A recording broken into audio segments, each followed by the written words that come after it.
Elon Musk had never been one to shy away from controversy. His Twitter feed was a battlefield, his opinions raw and unfiltered. He prided himself on being a free thinker, a disruptor who challenged conventional wisdom. And when Donald Trump met with Volodymyr Zelensky at the White House, Musk had already made up his mind about the Ukrainian president before he even read the first headline. From his perspective, Ukraine was a complicated geopolitical issue, one that was often manipulated by Western leaders for their own agendas. He had tweeted his skepticism about the billions in aid sent to Kyiv, questioning whether the war was being prolonged for political gain rather than genuine support. And when Trump, in his typical brash style, clashed with Zelensky behind closed doors, Musk wasted no time making his stance known. "Zelensky wants more money? Again?" he tweeted. "At what point does accountability matter? Or are we just writing blank checks forever?" The post exploded. His supporters cheered him on, amplifying his criticism of Ukraine's leadership.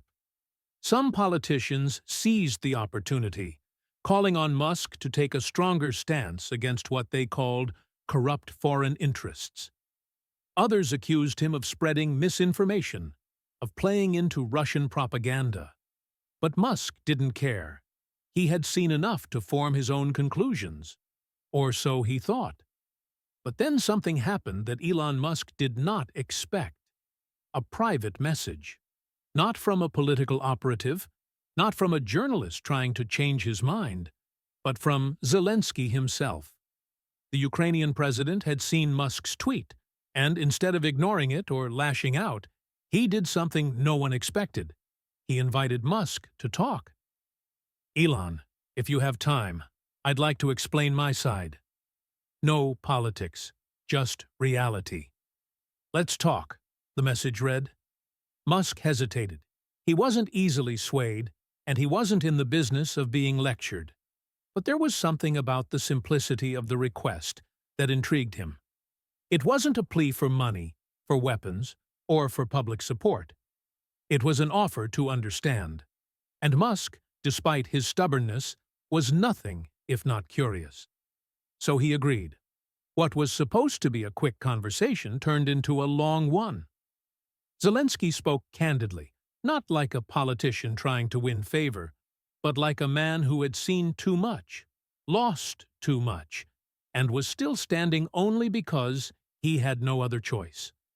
He told Musk about the realities on the ground, about the villages that had been erased from existence, about the parents burying their children, about the young soldiers who had once dreamed of building companies and inventing new technologies, but were now fighting just to see another day. "You think I want this war?" Zelensky asked at one point. "You think I enjoy asking for help? You think I want to see my people living in trenches, my cities turned to dust? If I had the option to stop this tomorrow, I would. But I don't. And that's the difference between you and me, Elon. You still have choices." Musk was silent. For the first time in a long time, he had nothing to say. Zelensky continued. "You talk about innovation, about the future. You believe in human potential. So do I. That's why I fight.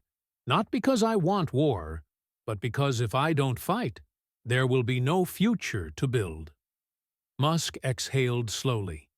He wasn't an emotional man, but something about this conversation unsettled him.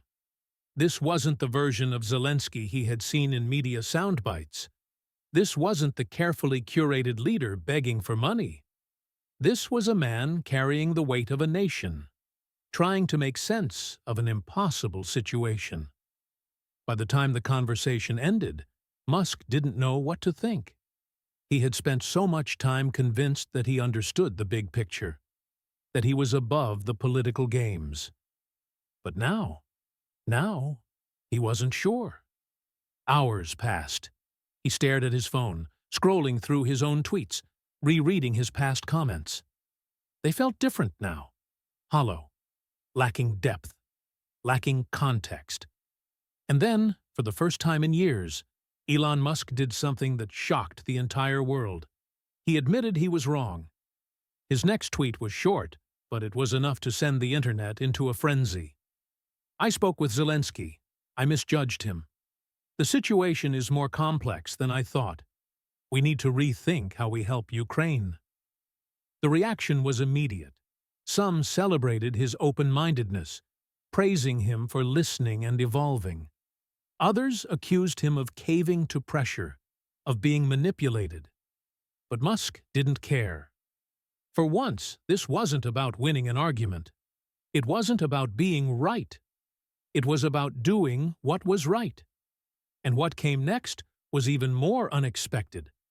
Musk didn't just change his stance. He took action. Within days, Starlink, his satellite internet service, expanded its coverage over Ukraine, ensuring that even the most remote areas had access to communication. Engineers were reassigned, resources were redirected, and suddenly, Musk wasn't just another billionaire with an opinion, he was a force for change. In Kyiv, soldiers and civilians alike woke up to better connectivity, faster speeds, and stronger networks. Hospitals that had struggled to maintain contact with emergency responders found their systems restored.